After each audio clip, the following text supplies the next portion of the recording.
Hi everyone, welcome to another edition of An Astrologer's Calling, where we talk to astrologers from all over the world about their journey into astrology, how they were called to it. So if you've enjoyed the series so far, please do like and subscribe to the channel. Thank you. So today I'm delighted to chat with Chris Mitchell, who is a professional astrologer living in Leicester in the UK. And Chris specialises in traditional astrology. He has a PhD from the University of Leicester on the topic of medieval astrology.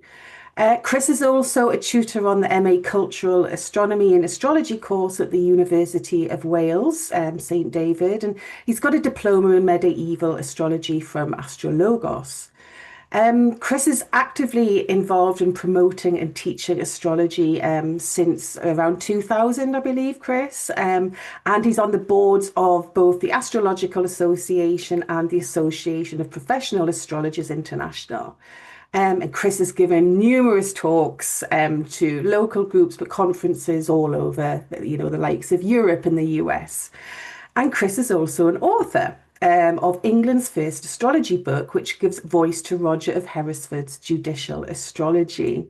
So thank you so much for joining me today, Chris. And I really don't know about your journey into astrology, so I'm looking forward to this. Well, thank you for inviting me, Leanne. It's a real pleasure to be here. You're welcome. Thank you.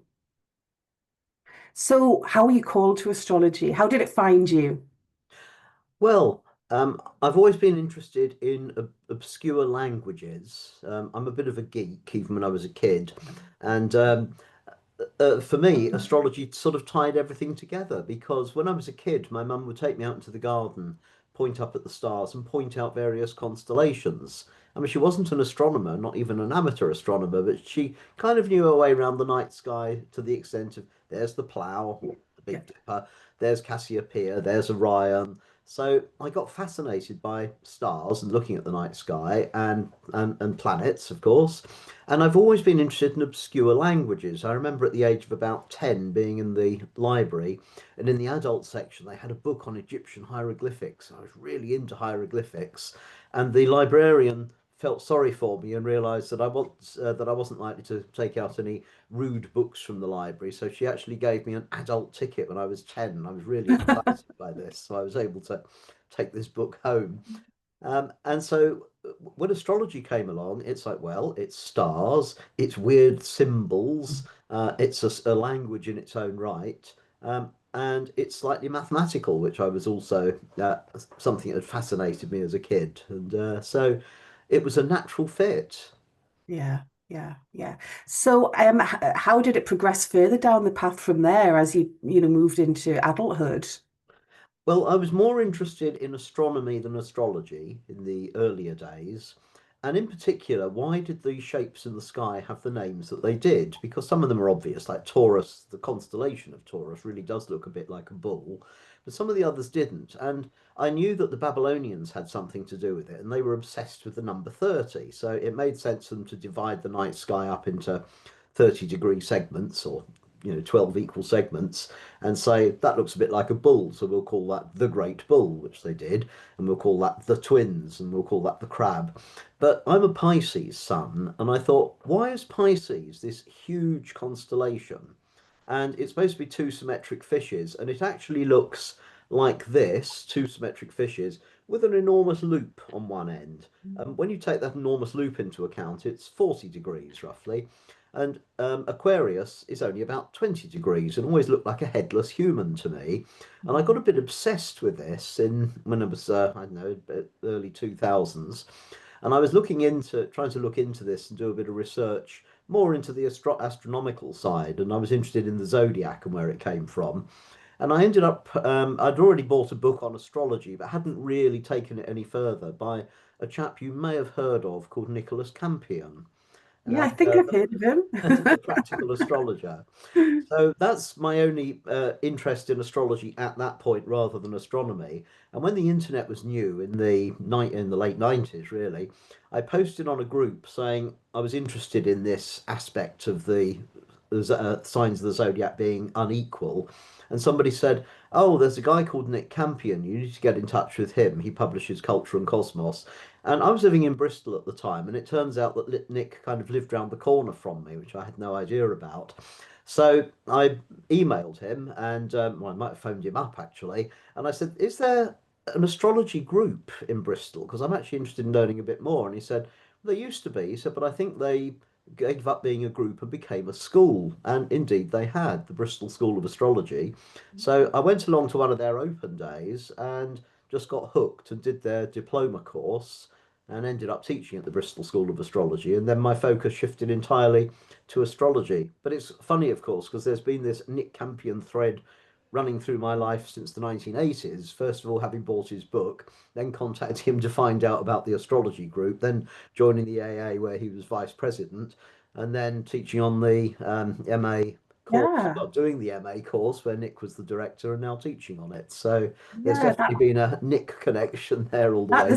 the synchronicity, and I wonder what your synastry's like.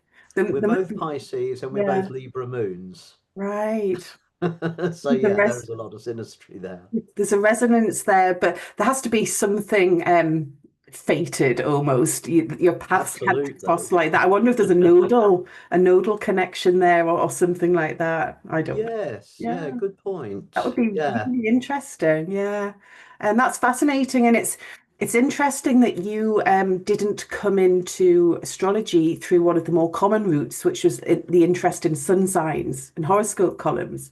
You came in with this like mathematical conundrum. It's like, why are the degrees that's split into, or the segment, different to that? So, that curious mind that was And like trying to figure out a problem. when Yeah. I was a kid, I did know all my school friends' sun signs. Yeah. And Yeah. in fact, it was weird because I'm a Pisces, but I knew lots of other Pisces, Aquarians, not many Aries, but it was tended to be Capricorn, Aquarius, and Pisces that I knew. And so for a long time as a kid, I assumed that, like somehow some animals only give birth in the summer or whatever.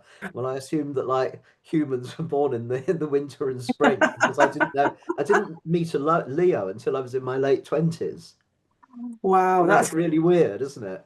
it is, it is. But I do think sometimes, especially at certain points in our life, we tend to end up in groups of signs. I'm surrounded by so many Aquarians at the minute. But there's been periods in my life where I've been surrounded by a lot of Aries people. And I'm a Cancer, a Cancer. And I didn't always have the best experience with the certain Aries people, um, especially as a kid. And I was sort of having a bit of a tongue-in-cheek joke with someone a while ago. We were imagining if astrology was taught in schools, like to young children, to help them understand how each other sort of feel and think and react and what have you. And we're Mm. laughing like all the Aries would go bullying the Pisces and the Cancer kids. Probably unintentionally, but just that different sort of approach to the world. Aries bulls in and perhaps doesn't realize that Cancer's a bit more sensitive and Pisces a bit more sensitive than they might be at that time. So yeah, that's really interesting. So tell me how you sort of then fell into, well, fell into is probably the wrong term, but ended up going down the traditional and the sort of medieval route. Well, when I finished studying astrology at the Bristol School of Astrology and I started teaching there, so I was doing a lot of conventional modern astrology, had quite a few clients in Bristol, and took it from there. And Nick kept saying, "When are you going to do my MA then?" Because he was drumming up support for that. And I Yeah. thought, yeah, I really ought to do that. Nick's focus, of course, was the history of astrology, and it was a compulsory module. And I knew nothing about traditional astrology but Bernadette Brady ran a school called Astrologos, which was like a correspondence course in those days. And she had one called Medieval Astrology. And I thought, well, medieval astrology sounds really boring because, I mean, you've got seven planets, you've got five aspects. I how does a society that had the Black Death deal without having Pluto to explain it all? It just didn't make any sense. And I thought, I suppose if I'm going to have to do history, then I might as well learn a bit about some historic astrology before I do the MA. So I did her Astrologos course and got completely hooked on it and Yeah. realized that even though they only had 7 planets and 5 signs, there were huge numbers of tools in the medieval toolbox that we Yeah. don't have in our modern one, and of course vice versa. So I'm a firm believer in mixing and matching and using Yeah. all of them really. Yeah. So that really got me into it, and I must have finished that in 2005, something like that, and started the MA a year later, in 2006. Yeah. Yeah. So you're clearly very, very academic, So yeah, I'm curious, do you just sort of focus on the academic side of astrology, or do you work with clients as well?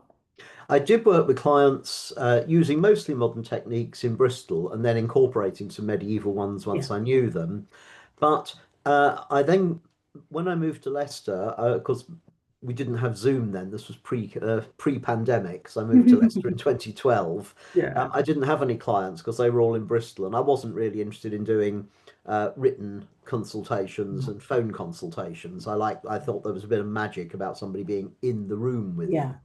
Yeah. And because I was starting my PhD also when I moved to Leicester, I thought I've got to focus on that. So I stopped having clients. And to be honest, I haven't really got back on that horse since. I have Yeah. done a couple because I did a medieval summer school in Greece, and the people on there wanted uh, me to do a chart reading for them as well. So Yeah. I do the occasional one, but I wouldn't say I see clients anymore because I am focusing more on the teaching. Yeah. But of course, you can't just keep teaching forever without actually doing as well, which is why I do Yeah. need to get back on that.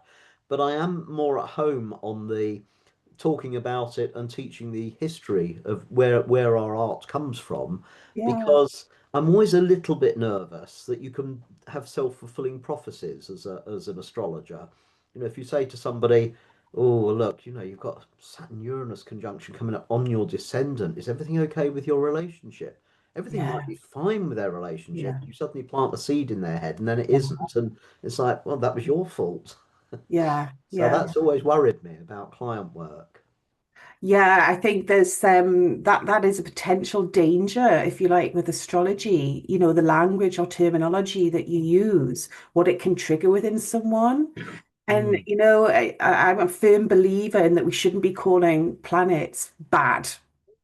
People shouldn't be absolutely. told they have a bad planet because that's just going to plant a seed of negativity. Yes. And then it spirals and people will remember the bad planet rather than the good planet, you Well, know? this was what brought it home for me with medieval astrology because all of my planets are undignified apart from Saturn, who's in Yeah. rulership. Now, people, even modern astrologers, don't like Saturn very much and dread their Saturn returns. My first Saturn return was in 1989. The whole of Europe was falling to bits around me with the Berlin Wall coming down. Yeah, yeah. I went on holiday 5 times that year. I had a mortgage that had been a real millstone around my neck, but my Saturn return, I got promoted, so all of a sudden it was not an issue anymore. I earned enough to comfortably pay the mortgage and have money left over to go on holiday. My second Saturn return, I got my PhD, so I rather like my Saturn, and I don't see Saturn as malefic. No, no, I don't either. I'm quite Saturnian anyway, so I'm comfortable with it, I guess, or at least it's a familiar energy. And my Saturn return was life-changing in the most wonderful way. It was a lot of hard work, but it was wonderful, and I had dreams come true during, long-held ambitions and goals actually manifest into reality. Um, and I do get the feeling, especially amongst the much younger generation at the minute, that the Saturn return has become something to be scared of and to Yeah. be worried about. So yeah, I don't see Saturn as a malefic as you like as such, but it can be challenging. But if the work's put in, the rewards come, But any planet can be challenging. Every planet's got light and shadow.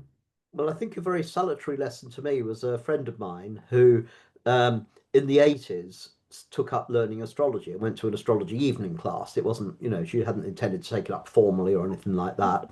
And at this evening class, and she was an absolute beginner, they said, "Oh my God, look, you've got transiting Pluto going over your ascendant at the moment, or descendant, can't remember what it was."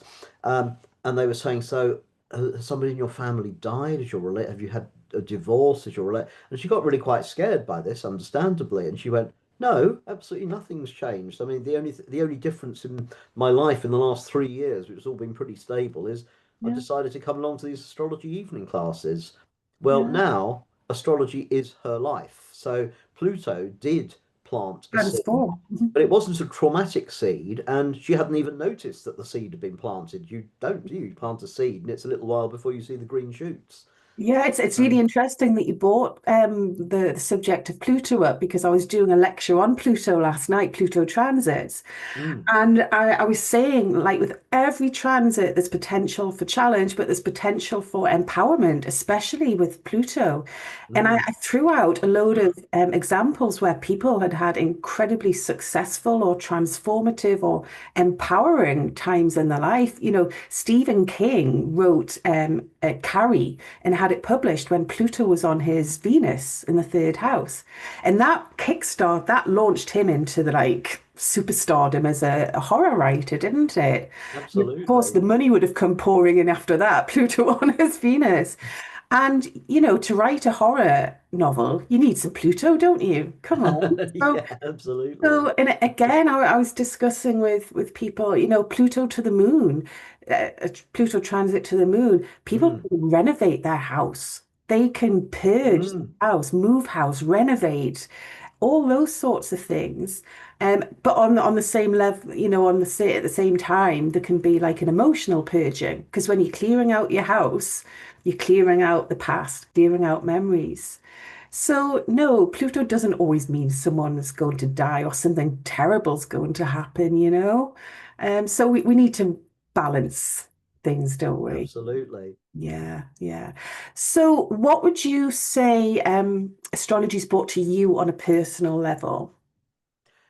I think a realization that everybody's different. I used to sometimes think, I just don't understand why that person's behaving like that. Why are they treating me that way, or why are they treating my friend like that? I mean, this is just completely irrational and it's really mean. And it was like, well, actually, we all dance to different tunes. And I think that was an amazing revelation to me in a way that it was like I'd always try and understand, step into other people's shoes and understand what they were thinking. And of course, when you do that, you're still using your own brain and thinking method and think, well, I wouldn't do that. It's like, well, no, of course you wouldn't. You've got a different chart to them.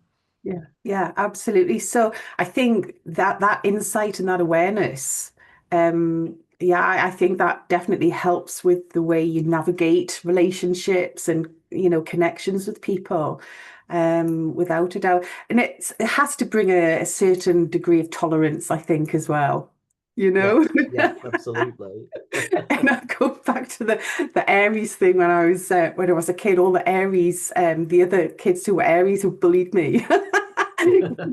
And Aries, I love you. I've got so many fantastic Aries friends. This is nothing personal, but I was bullied by Aries kids when I was little. But to them, it wouldn't have seemed like they were bullying. It wasn't intentional. It was just their sort of way of getting ahead and wanting to lead ahead, and maybe it's not, yeah, you know where I'm coming from. So, and you can reflect and look back and laugh, to be honest, you know.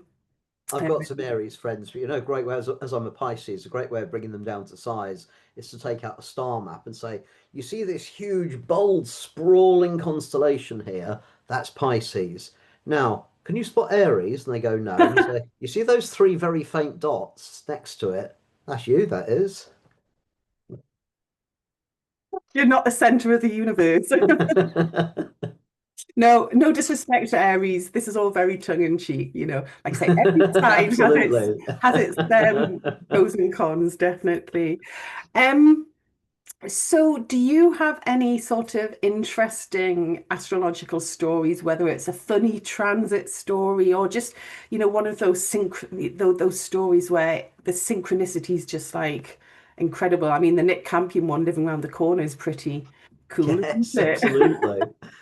I think actually the interesting one for me is when I was a kid, I was a real geek. I didn't like kids. I didn't like kids when I was a kid. I You had much an preferred adult library ticket, didn't you? exactly.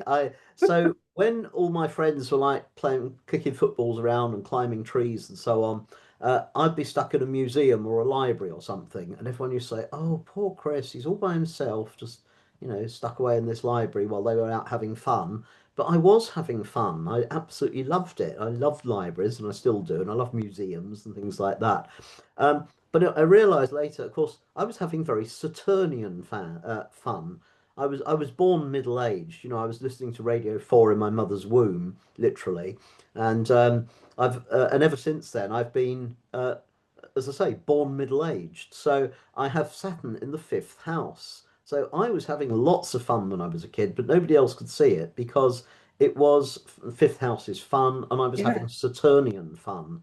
And yeah, most people don't tend to link the word Saturn and fun, yeah. but I do. Yeah, no, I think you're right. I get that. I've got Saturn in the fifth house as well.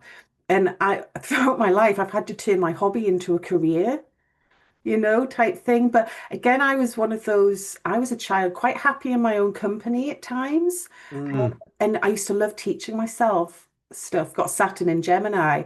And I was like you, loving hieroglyphs. I was obsessed with hieroglyphs and symbols. And I taught myself to read music when I was 6. And right. that Yes. was just Yes. wonderful. But again, that Saturnian type of fun, learning, Absolutely. being fun. Again, so it's one of the treasures that Saturn can bring. Saturn's a wonderful planet. The other Um, revelation I had, I think, was when I started doing medieval astrology. Although Bernadette does use outer planets, but mhm. the first few lessons you don't. It's just like just stick to the Yeah, basics. And my Venus is very, very closely conjunct Chiron on the descendant, opposite outer sign opposition to Pluto, which is on the ascendant. My Pluto's at 4 Virgo, my ascendant's 29 Leo. And every time when I started doing astrology, my astrology teacher, other astrologers, that said, "Oh, that's a bit challenging, isn't it? You've got Venus opposite Pluto, conjunct Chiron." It's like, yeah, and I could see where they were coming from. Relationships to me at the time who'd always felt like I would go completely head over heels in love and then feel yeah, anxious and couldn't eat, and it was almost like, yeah, being in love was a bit like an illness. It's a yeah, yeah. this All Chiron thing. consuming. Well, when I started doing medieval astrology, well, there wasn't a Chiron or a Pluto, and it was like, oh, that Venus is trining my moon and it's strongly angular. Actually, it's not as bad as I thought it was. And Yeah, so now, when I do a reading, I always start off with just the seven planets and the yeah. five aspects and nothing else, and I delineate it. And then I add in the outer planets, the asteroids, Chiron, and see what they bring to the party. And Yeah, try some other techniques, look at quintiles and things like that. yeah, yeah. Everyone thinks that medieval astrology is very black and white and it's all very rigid. But William Lilly, who was not medieval but certainly a traditional astrologer, was a younger contemporary of Kepler who introduced the quintile and various others. And Lilly, in his book where he's writing on directions, says, and don't forget to use these new aspects as well because they're really important. So William Lilly, who we think is the ultimate arbiter of the tradition and you mustn't move from it, was going, hey, look, this guy's coming along with quintiles. They're brand new. Use them, which I So think he's is quite great. progressive in some Yeah, ways then. definitely. Yeah, I never knew that. I mean, I knew Kepler sort of devised the minor aspects, but I didn't realize that about Lily. That's really interesting. Yeah, you wouldn't have thought of Lily as progressive, would you? Well, in a way, you would, because in those days, everybody was writing in Latin. And Lilly said, well, I think ordinary people ought to be able to understand it. So he wrote his book in English. Yeah, of course, yeah. So he was, yeah, and he would give readings for free or for very little to Yeah. people that couldn't afford it, and he'd Mm. charge a lot to the people that could. So Yeah. I think he was quite progressive in a way, really. Yeah, yeah, yeah, definitely. Yeah. Yeah. No, that's really interesting. Made me think about Lily a little bit more. So, what do you have any words of wisdom or just thoughts on the current astrological weather we're all living through at the moment? It's rather interesting. I wouldn't say my expertise is in mundane at all, to be honest. And I'm always wary of the fact that uh, we're much better at post diction than we are at prediction. And this dates back to, the Black Death in 1345. in 1348, there was a big conjunction in 1345 of Mars, Saturn, and Jupiter. And this was of interest to astrologers from the 12th century onwards. 12th century astrologers going, oh, in 200 years' time, there's going to be this major conjunction. And the Pope at the time invited three astrologers to come along and say, what on earth is going on here? What's going to happen in the next few years? This was in 1345. And historians now, some astrologers now go, medieval astrologers were really clever. They were able to predict the Black Death. Mm. Um, but they weren't. When you actually look at these prognostications, they came up with lots and lots and lots of things, hardly any of which mentioned plague. Most of them were to do with wars that didn't actually really materialize. Um, and then it was after the event that the Paris faculty said, so what was the cause of this horrific Black Death that wiped out a third of Europe? Ah, it must have been the Mars Saturn Jupiter Mm. conjunction 3 years ago. John of Essendon wrote the same thing afterwards, saying, yes, this was the reason for it. But now he's credited with having predicted the Black Death, just as Rob Hand is credited with predicting 9/11. And there's somebody that says, no, Rob Hand most definitely did not predict 9/11, and that person is Rob Hand, who said, no, I didn't predict it, but everybody is claiming that he did. You've got Rob Hand's own word for it, that he didn't predict it. He just said there could be things like terrorist attacks as Yeah, part of this Pluto-Saturn opposition. And he said there had already been terrorist attacks. This yeah, wasn't the first one. So, but everyone said, oh, isn't Rob Hand amazing for doing this? And to his credit, he hasn't bathed in the yeah, in the adulation and said, yes, I did. He said, no, I didn't. It wasn't me. yeah. So I do think that it's very difficult because I think these things are very subtle. And just as my friend had a Pluto transit that she didn't notice at the time, that Mm. was very positive and had nothing to do with trauma, but did totally change and transform her life. I Mhm. think we could look at events going on at the moment and think, oh, this must, this Saturn Neptune must mean blah, blah, blah. It doesn't necessarily mean that because there's so many different Yeah. manifestations of it. And when we look back on it, we can understand why, but we don't really have the benefit of foresight. We like to think we do, but I don't think you can really predict things that accurately because there's so many ways that things can play out. And I do think we have free will, and therefore, when you know something's coming up, you can go, well, if I do have a difficult transit, maybe I need to put something in place to make sure that it manifests in a different way. And then Mm. any prediction that somebody came up with would be wrong because you have the power to change it. Yeah, absolutely. It's like encouraging clients to work with the energy of a transit or to move into it even and work with it, definitely. But I love what you're saying there about the benefit of hindsight. And, we can't predict exact events or scenarios. We can sort of come up with a list of themes, but how they actually manifest, we don't have a crystal ball. Mm, And I think we need to be sort of very open and clear about that. Because, I have, friends come to me and say, oh, what's going to happen here and what's going to happen there? And I'm just like, well, these are kind of the themes that the energy that we're dealing with, but I don't know exactly what's going to happen to so and so on an exact date.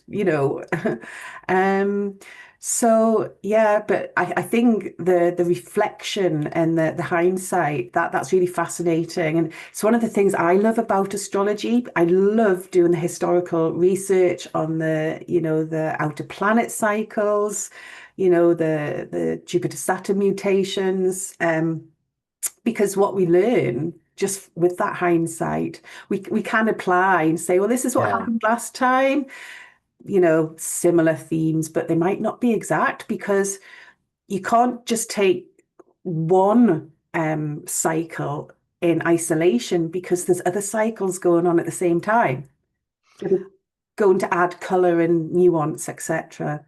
Well, I think the most astonishing prediction was probably André Barbeau, the French astrologer who died recently. And I think it was back in 2010. He was looking at various cycles. He had his own index, the Barbeau index, for working out when the crashes were likely to happen, economic crashes and so on.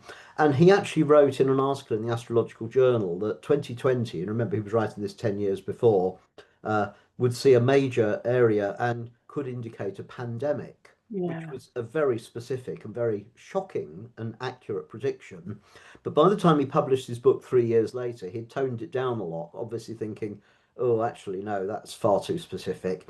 Yeah. And he watered it right down, which is a real shame because otherwise we would have, look, here's his book rather than an article that says Yeah. there'll be a pandemic in 2020, which was an extraordinary prediction. So sometimes people do get it right. Yeah, yeah, I think so. And but the question remains is, was it luck or was it genuine, foresight? Yes, Perhaps a bit of both, exactly. perhaps a Yeah. bit of both. So yeah, it's like you just go around in circles thinking about this. It's really, really fascinating. So what does a typical working day look like for you, Chris? Well, I've still got a day job, which is programming computers for the National Health Service. I used to work for the NHS in the IT team in the 80s, and we got privatised in the early 90s. And a group of four of us decided we didn't want to work for a big multinational corporation.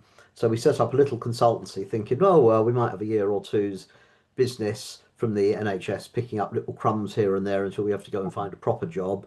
And we celebrated our 31st birthday about 3 weeks ago, and we're still there, and we're all ready to retire now. So we've got two hospitals left. We're doing some work for them, and once they've moved on to new systems, we're going to put our feet up. Well, not really. All four of us have got other hobbies and interests. My colleague teaches Alexander technique, another one does teaches swimming, and I intend to do more on the astrology front in terms of like running courses, Mhm. doing more talks, writing another book, and so on. So that's my plan once I retire.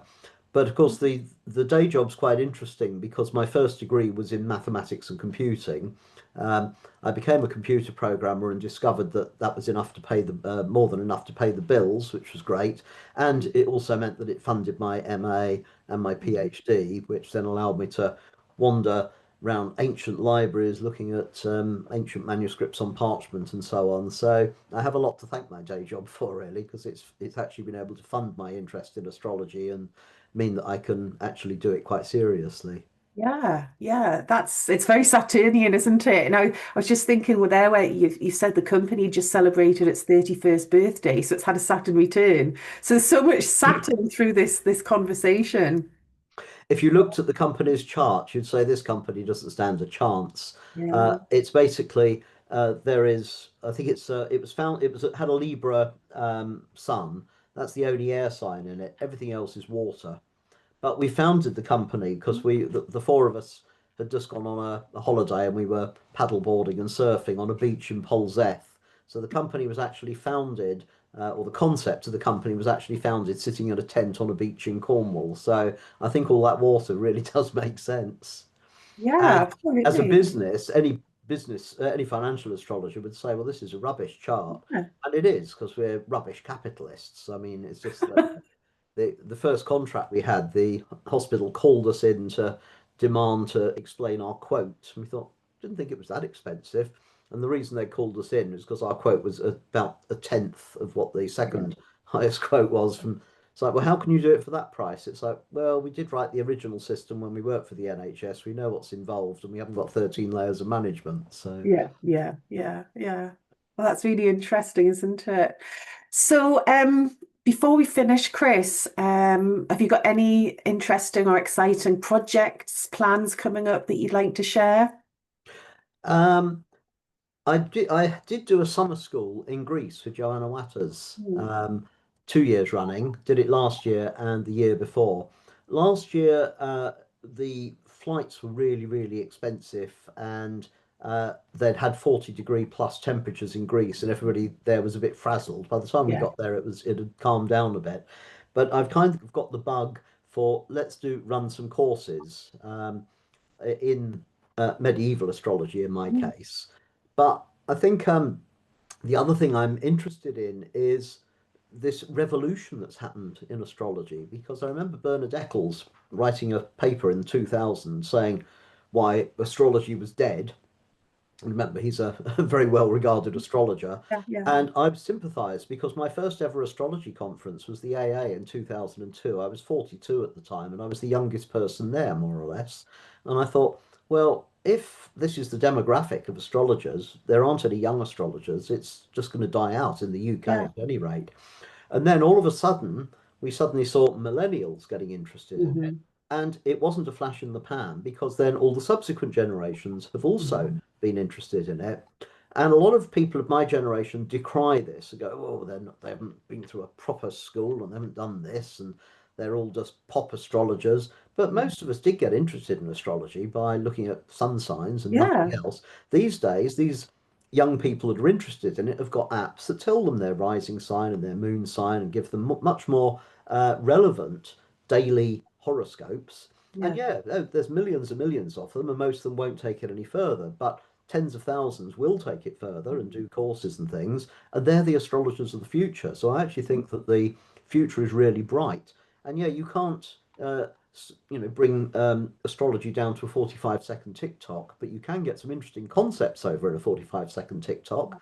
And I think that that approach and social media is actually a really positive thing because it means that astrology is not going to go into the doldrums. And 20 years ago, we thought it probably was, at least in the West. yeah, And yeah, the other thing I think that's key is when we talk about astrology and how much the astrology market is worth and how many astrologers there are, we're very parochial. In India, it's a country with a population of 1 billion, and the majority religion is Hinduism, where astrology is an integral part of it. yeah, There's something like 2 million astrologers in India, yeah, and we have to bear in mind that 98% of astrologers live in India. We're a tiny little island. And I think it's important to bear in mind that there should be a big focus and to realize that astrology is happening all over the world in different ways and in different places. And so it's a very diverse topic. And I think it's brilliant that the young people are taking it on.